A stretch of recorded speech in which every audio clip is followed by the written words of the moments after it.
पंचपरमेष्ठी भगवान की शिवम शोध बुद्धम परम विश्वनाथम न देवो न बंधु न कर्मा न कर्ता न अंगम न संगम न स्वेच्छा न कायम चिदानंद रूपम नमो वीतरागम चिदानंद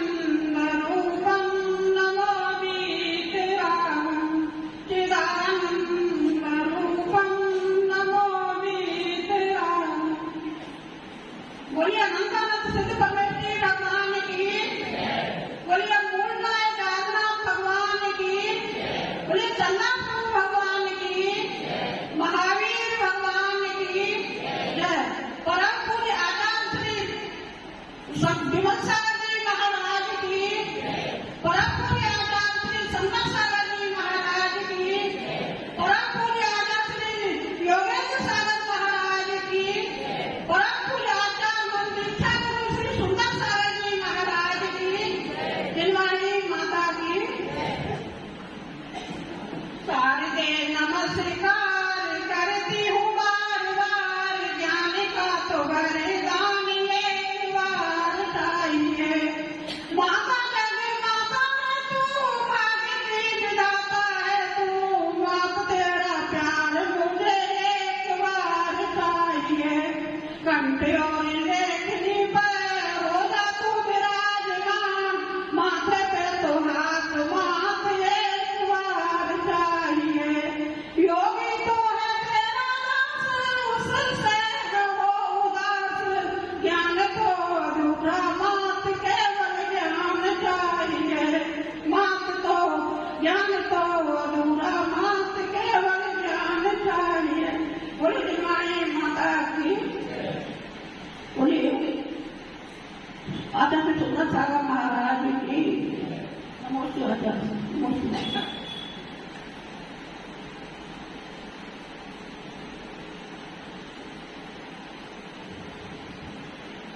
अपन लोग नित्य कर्म से निरत होकर कहाँ आ गए हैं? गुरु चरणों में।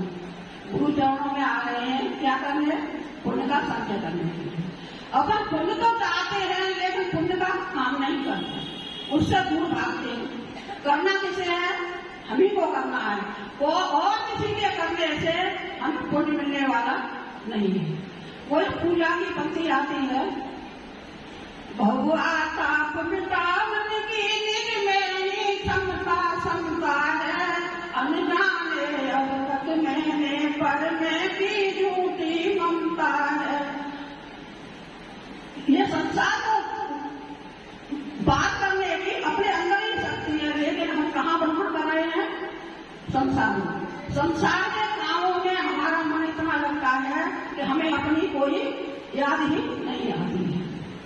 और जहाँ जहाँ देखो वहाँ संसार के कामों में लिप्त है, और गुरु चरणों में देव शास्त्र गुरु के काम उसमें हमें आने की या उनके वचनों की मानने की कोई हमें वो आती नहीं आती है। तो अगर एक बात बताओ, अगर माँ ने खाना परोस दिया है, अगर थाली तुम्हारे सामने रखी है, अगर उंडवाला भी मुंह में दे दिया है, चबाना किसे पड़ेगा? तुम्हें खुद ही चबाना पड़ेगा। और अगर तुम बीमार हो, अगर परिवार वाले तुम्हें दवा दिला सकते हैं, डॉक्टर को दिखा सकते हैं, लेकिन दवाई किसे खानी पड़ेगी? खुद को खानी पड़ेगी। इसी तरह गुरु चरणों में आते हैं, गुरु से कहते हैं हम बहुत परेशान हैं, आचार्य हमें ऐसी कोई हमें दे दिए जिससे हमारा मतलब कल्याण हो। तो गुरु क्या कर सकते हैं? गुरु तो वंश दे सकते हैं, तुम्हें रास्ता बता सकते हैं, लेकिन उसको पालना किसे है? उस पर चलना किसे है? तुम्ही को चलना है, लेकिन हम उस पर चलने के लिए तैयार नहीं होते। इसी तरह से जो भी करना, जब साधु आए हैं तो हमें चौका लगाना है। चौका लगाना है तो जिस समय से तुमने ये देख लिया हमको चौका लगा, उसी वक्त से तुम्हारा पुण्य प्रारंभ हो जाता है, चाहे तुम लगाओ या नहीं लगाओ। लेकिन हम क्या करते हैं? हम धन के पद में इतने हो गए हैं कि मतलब हमने चौके वाले लगा, काम वाले लगा दिया और हमने देने वाले लगा दिए, लेकिन हमें आहार देने की फुर्सत नहीं है। फुर्सत नहीं है, गुरु के चरणों में आने फुर्सत नहीं है, तो पुण्य भी तुम्हें वैसा ही मिलेगा जैसा कि तुम दे रहे हो। अब देखते हो कि तुमने दान तो दिया, दान दिया, तुमने सब काम किया, लेकिन तुम्हें इतनी फुर्सत नहीं हुई कि हम एक गिलास आकर के गुरुओं के हाथ पर हम रख दें, तो वो पुण्य भी ऐसा ही मिला। तो तुम्हें धन तो मिला, सब कुछ मिला, लेकिन तुमको कोई बीमारी ऐसी हो गई जो डॉक्टर ने कह दिया कि तुमको मूंग की दाल का पानी और केवल रोटी लेनी है और तुम्हें कुछ नहीं लेनी है। धन तो है तुम्हारे पास, लेकिन उसका तुम्हारे लिए इस्तेमाल कोई भी नहीं है। कौन खा रहा है? जिन्होंने दान दिया था, जिन्होंने रखा था, जिन्होंने काम किया था, वो दे रहे हैं। तो तुम्हें हमको ये सोचना चाहिए कि ये बहती गंगा है, ये हमारे नगर में हमेशा रहने वाली नहीं है। जितने दिनों के लिए आए हैं उतने के दिन के लिए आप लाभ लो, और घर के काम, संसार के काम तो हमेशा चलते रहते हैं। इसी तरह एक बार एक संत का प्रवचन चल रहा था, तो संत का प्रवचन चल रहा था तो संत ने कहा कि ये संसार झूठा है, इस संसार में कोई भी अपना नहीं है, सारे नाते रिश्ते जो है वो सब झूठे हैं। तो वो लड़का था, वो उस लड़के के कान में एक शब्द पड़ा कि ये महाराज जी कैसा झूठा प्रवचन दे रहे हैं, और मतलब ये संसार झूठा है और संसार में कोई नहीं है। तो उस व्यक्ति के 7 पुत्र थे और 6 कुछ नहीं कमाते थे, और एक ही लड़का जो लाता था उससे पूरा घर परिवार चलता था। तो उसका जब घर परिवार चलता था तो पूरा घर उसकी हाजिरी जीवन में रहता था। तो उस लड़के ने संत से कहा जाकर, महाराज जी अगर आप ये बात साबित करके हमें दिखा दें तो हम आपकी बात को मानेंगे। तो महाराज ने कहा ठीक है, जब आप कहते हो कि झूठा है, संसार है, मैं अगर घर में जाता हूँ तो माता मेरे लिए थाली परोस के लाती है, भाई मेरे पंखा करते हैं, और भावत मेरे पैर धोती हैं, और मेरी स्त्री जो है जब तक मैं नहीं आता, जब तक न खाना खाती है, न पानी पीती है, न सोती है, मेरे इंतजार में सभी लोग बैठे रहते हैं। तो महाराज जी ने कहा अच्छा ठीक है। तो उन्होंने कहा कि तू आज ऐसा करना कि अपने घर पर जाकर सांस को रोककर लेट जाना, और कहना मेरे पेट में बहुत दर्द हो रहा है, आज मुझे कुछ अच्छा नहीं लगता है। तो उस लड़के ने उस संत के कहने पर वैसा ही किया। जब किया तो पूरे घर वाले सब परेशान हो गए कि अब इस लड़के को क्या हो गया, क्या नहीं हो गया। सभी डॉक्टरों को दिखाया, सभी को दिखाया, लेकिन उसने मत घोषित कर दिया कि इसमें मतलब कुछ सांस नहीं है, इसमें नहीं है। जब मत घोषित कर दिया तो अब बहुत परेशान सब। तब किसी ने कहा कि नगर में कोई ऐसे संत आए हैं जो मुर्दे में जान डाल देते हैं। तो जब घर वालों ने सुना तो मुर्दे में जान डाल देते हैं, तो सभी उनके चरणों में पहुंच गए। बाबा इस तरह से हमारे बेटे की तबीयत जैसे खराब हो गई है, और आप चल के आप देखिए। तो संत जो थे तो वो वहां पहुंचे। जब पहुंचे, घर में पहुंचे, तो उन्होंने देखा तो वो लड़का तो सब सुन ही रहा था, वो बीमार तो था नहीं कोई। तो उन्होंने कहा कि ठीक है, ये लड़का तो जिंदा हो जाएगा, लेकिन जो उन्होंने एक लोटा मंगा के उसमें जरा सी कोई राख डाली और कहा कि जो इस पानी को पी लेगा वो तो मर जाएगा, लेकिन जो ये लड़का ही मुर्दा है वो जिंदा हो जाएगा। तो अब ये सुनकर सब हक्के बक्के हो गए, अब कोई पीने के लिए तैयार नहीं। माँ बाप से कहा संत ने, अब तुम्हारा बुढ़ापा है, अब तुम्हें क्या करना है, दुनिया तुमने देख ली है और तुम्हारा बेटा जिंदा हो जाएगा। तो उन्होंने कहा कि अगर बेटा बचता है तो मर जाए, मेरे 6 बेटे और हैं, उन्हीं को देख देख कर हम राजी हो जाएंगे, लेकिन हम इस जल को नहीं पिएंगे। फिर बारी भाइयों की आती है, तो भाइयों से भी कहा, तो भाइयों ने कहा हम इस जल को नहीं पिएंगे। अब बारी नारी की आई, नारी से कहा कि अब तू इस जगत में विधवा हो गई, क्या करेगी, और इस जल को पीने तो तेरा पति जिंदा हो जाएगा। तो उस नारी ने क्या कहा, नारी ने कहा कि पति मरता है तो मर जाने दो, जब पति ही मर जाएगा, मर गया, मैं भी मर जाऊंगी, तो मैं पति का सुख क्या देखूंगी, इसलिए मैं इस जल को नहीं पीऊंगी। अब वो लड़का जो था वो सब बातें सुन रहा था,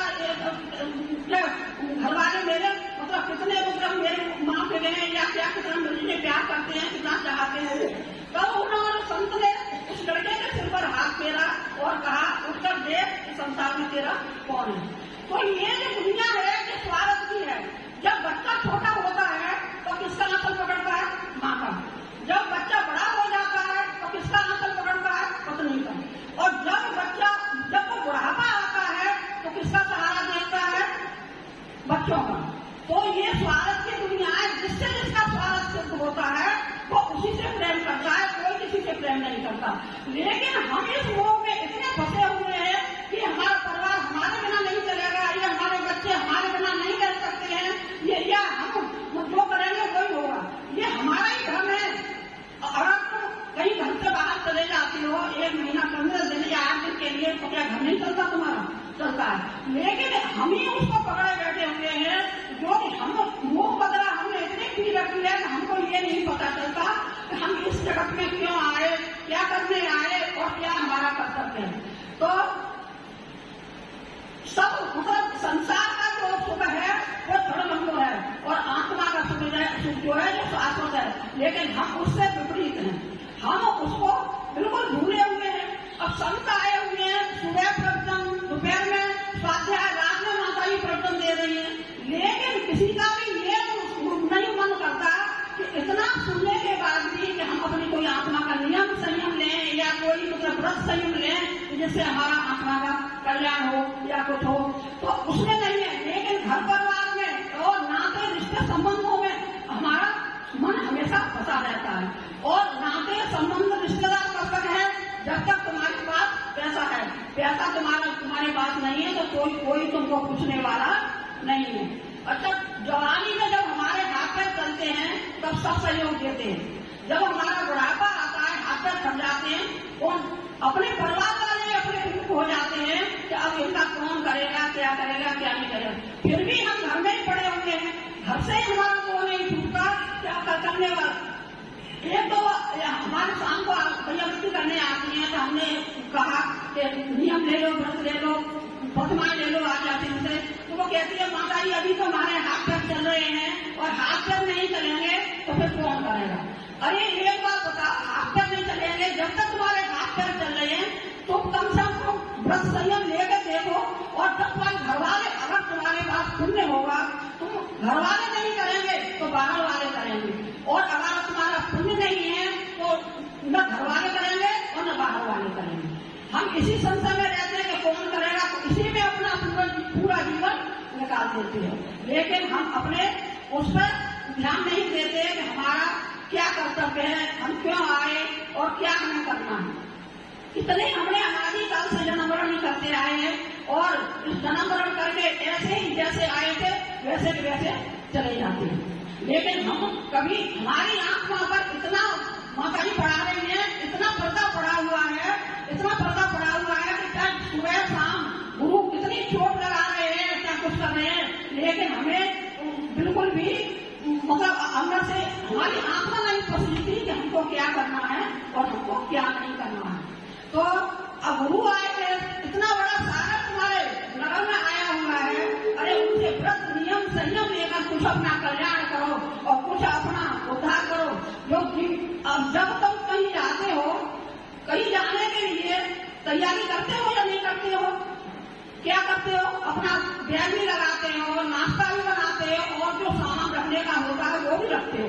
करते हो नहीं करते हो? कहीं हमें महीना 15 दिन के लिए जाना होता है तो हम करते हैं। लेकिन हमें पर्व के लिए हमें इतनी गुण नहीं है कि हम पर्वों में जाने के लिए और अपने साथ में क्या ले जाएंगे। कभी सोचा आपने? कभी आई दिमाग में ये बात कि हम जाएंगे तो हम अपने साथ में क्या ले जाएंगे? जो तुमने धन पैसा जो परिवार जोड़ा है वो तुम्हारे साथ में कुछ भी जाने वाला नहीं है। लेकिन जो भी तुम अपने करोगे, धर्म क्रिया कर्म करोगे, वही तुम्हारे साथ में जाने वाली है। लेकिन हमें अपनी कभी सुध नहीं आई और दूसरे बाहरी कारण ढूंढते रहेंगे। जब तुम आए जगत में, जगत हंसा तुम रोए, कुछ करनी ऐसी कर चलो जो तुम हंसो और जग रोए। जब तुम जगत में आए थे तुम रोए, दुनिया खुश हुई थी। लेकिन कुछ ऐसा करके जाओ दुनिया में जो तुम्हें दुनिया याद करे। और इसके बाद में गुरु जी से मतलब आकर के अपने नियम संयम व्रत लेकर के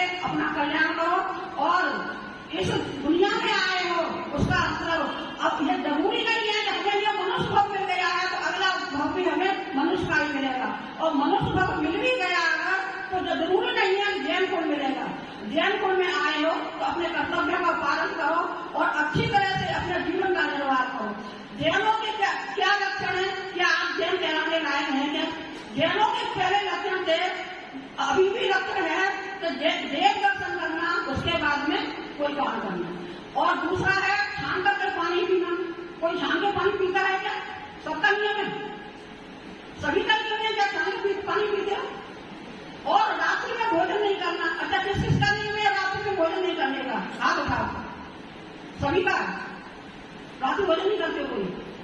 तो पहले ये चिन्ह थे जैन के, तो जैन के चिन्ह थे तो देख के मालूम पड़ जाता था कि ये जैन है। कहीं बाहर जाते थे तो अपने संग में एक छन्ना और लोटा और बोरी ले जाते थे, इससे मालूम पड़ जाता ये जैन है। लेकिन आजकल क्या वो तो साथ में चलती है, कोई नहीं मालूम पड़ता आपको कौन जैन है, कौन अजैन है, कौन क्या है क्या नहीं है।